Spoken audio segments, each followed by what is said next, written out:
السلام عليكم.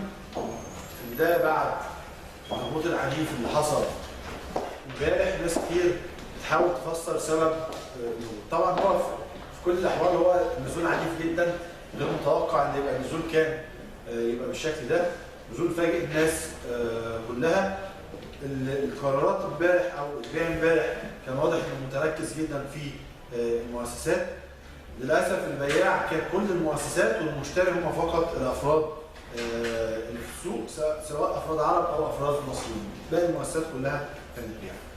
اخر 5 جلسات نفس الوضع، كل المؤسسات بيع والافراد هم بس اللي بيشتروا. من اول الشهر نفس اللي هو اول السنه برضه نفس السيكونس، ال3 مؤسسات بيع، 3 تصنيفات والشراء فقط عند الافراد.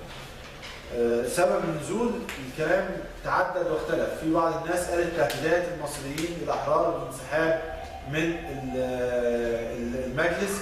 المصريين الاحرار رد امبارح وقال ان احنا مددنا من الانسحاب لجلسه، مش نقدم استقالات ونروح. انا شايف ان السبب الرئيسي للبيع العظيم اللي في المؤسسات ده بيرجع ليه التقرير اللي خرج من بنك اسكتلند، ان هو ده اول بنك حذر من مساله الازمه العالميه سنه 2008. طلع بصيغه عنيفه جدا، سيل everything، بيع اي حاجه تقابلك. ما وصاش غير بان انت تقعد فقط في السندات ومش اي سندات عاليه الثقه. حصل ترويج رهيب جدا امبارح. لو اي حد بيفتح المواقع الاجنبيه هلاقي مفيش موقع اقتصادي كان له علاقه بالاقتصاد من قريب او بعيد الا لما جاب التقرير وجاب عليه نقاشات، وحصل عليه كمان بعض المحللين الماليين اللي في صناديق استثماريه بره او في مؤسسات اقتصاديه بره عملوا رهان ضد التقرير. يعني التقرير طلع استفز الناس لحد الناس عملت على رهان ضد اتجاه التقرير ان اخر السنه الاسواق هتبدا في اخر السنه الاسواق هتبقى احسن من دلوقتي. لكن شورت تيرم هم اتفقوا كلهم ان الدنيا مش كويسه، وفي مشاكل في الصين بشكل كبير، في مشاكل في الطلب الموجود على السلع. يعني اختلفوا على الاسباب كتير.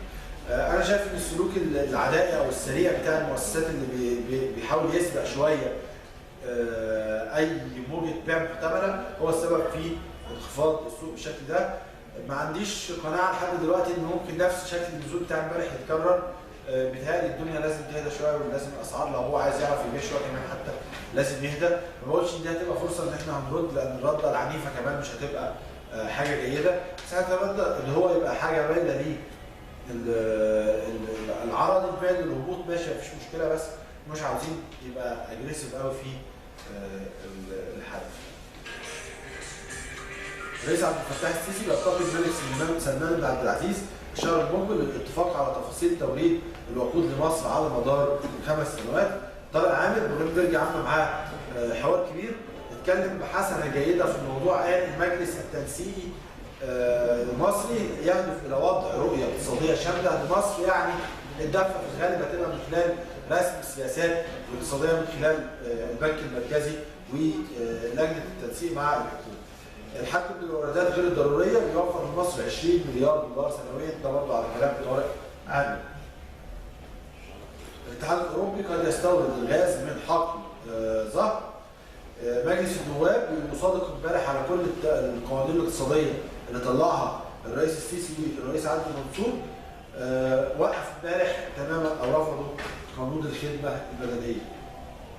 وزير الماليه عرض حساب الخدمه للموازنه على البرلمان لاقراره، ومصر تستهدف تطبيق منظومه ضريبيه عادله.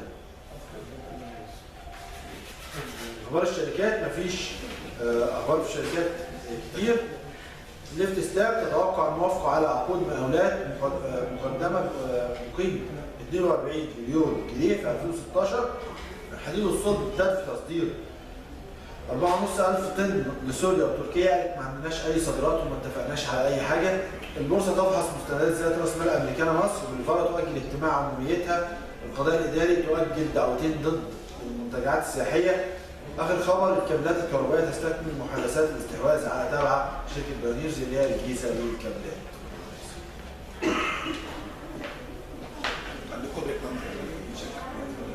السلام عليكم. امبارح شفنا مؤشرات السوق شافت قوه بيعيه عنيفه جدا. بالنسبه للاي جي اكس 30 كسرنا مستويات دعم مهمه قوي من 6400 وال 6300 ده القاع بتاعنا. عملنا لوهات جديده. المؤشر قفل عند 6205 كان نازل 4%.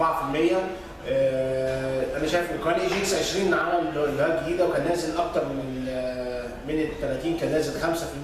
وده نتيجه ان احنا قلنا ان 20 بيبقى هو قاري السوق اكتر فنسبه الهبوط كمان ممكن لو احنا شفناها كلاس برايس كمان مش من المتوسطات العشوائيه ممكن كده توصل ل 7% كمان في المؤشرات. انا شايف ان الدنيا لغايه دلوقتي في اشارات ايجابيه لحد ما ان هي مؤشرات صحه السوق وصلت للمناطق اللي هو احنا بنسميها الاوفر سولد اللي هي الافراط البيعي. الناس تشوف التقرير انا موضح لك الرسمه ان المؤشرات ديت كل ما بتوصل للمناطق ديت بيبقى في ارتداد في السوق بس ما بتبقاش في نفس ساعات بتبقى في نفس الجلسه يعني تبقى زي النهارده مثلا او بتديك حد او تديك اقصى يعني الجلسه الاثنين على الاقصى.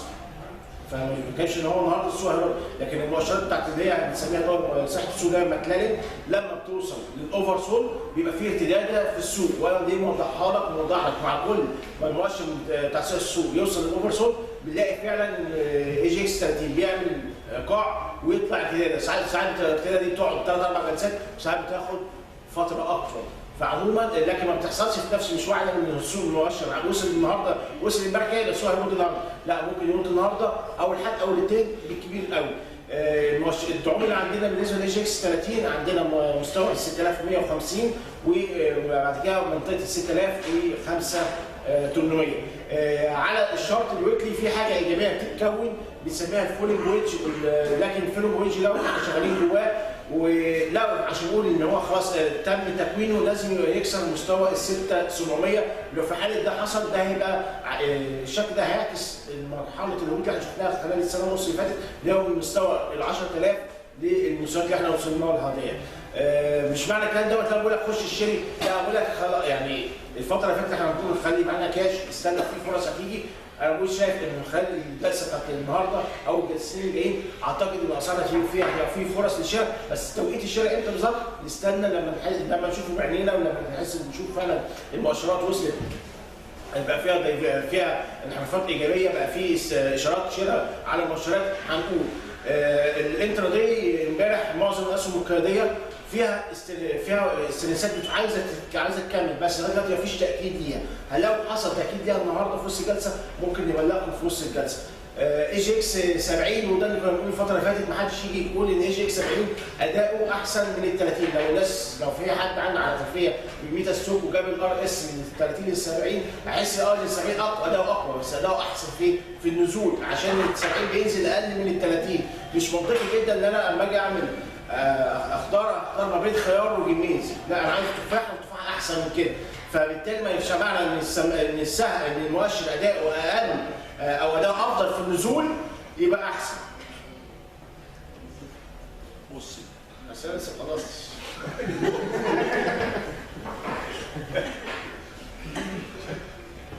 مش معنى ان مؤشر اي جي اكس 70 اداؤه افضل من ال 30 عشان ال 70 نازل اقل من ال 30 يبقى ده افضل ويبقى كويس. مش ده خلاص انا عايز اقول المؤشر اداؤه احسن لما يكون الاثنين طالعين يبقى في واحد طالع احسن من الثاني فانا بالتالي عايز اشوف اروح مين اللي اداؤه احسن واشتغل معاه.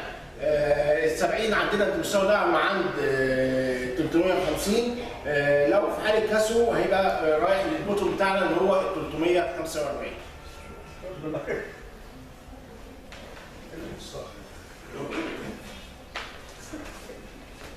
بسم الله الرحمن الرحيم. يوم الأحد واحنا بنقول ان الفلوس هي اهم حاجه في الوقت الحالي. في بعض الناس بترجع البيع بتاع امبارح ده الى قرارات البنك المركزي لخفض الاستثمار من 5 ل 2.5. الكلام ده على اسواق النقد مش على اسواق الاوراق الماليه. فانا مش شايف ان قرارات البنك المركزي ليها دعوه خالص خاصه ان نازله من يوم الاثنين فيعني كانت اثرت الثلاث جلسه الثلاث مش جلسه الاربع. كان بدات التاثير يبقى جامد قوي من جلسه الثلاث مش جلسه الاربع. النزول العنيف ده يعني كله بيع مؤسسات فما ينفعش الافراد مش هتقدر تواجه قرارات الشراء بتاعت الافراد مش هتقدر تواجه قرارات البيع بتاعت المؤسسات. المؤسسات طالما خدت قرار بيع فبيبيع باي اسعار، فده سبب النزول. حتى شفنا امبارح يعني في تلتين الجلسه كده كانت الارقام بتروح يعني من 7 ل 46 بايونير في لحظه. قرار بيع واحد بيبيع، واخد قرار بيع وبيدي الكميات كلها، فخلاص هو خد قرار البيع ومفيش افراد تقدر. لكن احنا بنقول ان البيع العنيف ده لازم يكون فيه رد ان شاء الله. انا متوقع النهارده هيبقى عرضي شويه الى حد ما، رغم ان امريكا امبارح نزلت 364 نقطه. لغايه 7:30 كانت اليابان نازله 700 نقطه وفي الاخر حسنت نفسها بقت 474، والصين طلعت حوالي 36 او 37 نقطه في اخر الجلسه، او 50 نقطه كمان، 36 نقطه تقريبا في اخر الجلسه. بداوا يردوا رغم ان كانوا نازلين نزول عنيف، الا ان برضو انا عندي امل النهارده ان شاء الله ان نمشي عرضي ويبدا السوق يطلع واحده واحده يرد للبيع العنيف اللي كان موجود امبارح دوت. لو ما كانش، لو استمر البيع النهارده فبرضه هتبقى يعني كده احنا قربنا نهايه على البوتوم بتاعنا ان شاء الله. كسره 6 دي بتاعتنا هي بس اللي كان فيها خطر. احنا لو يعني ان شاء الله مش هنكسر 6 باذن واحد احد. شكرا.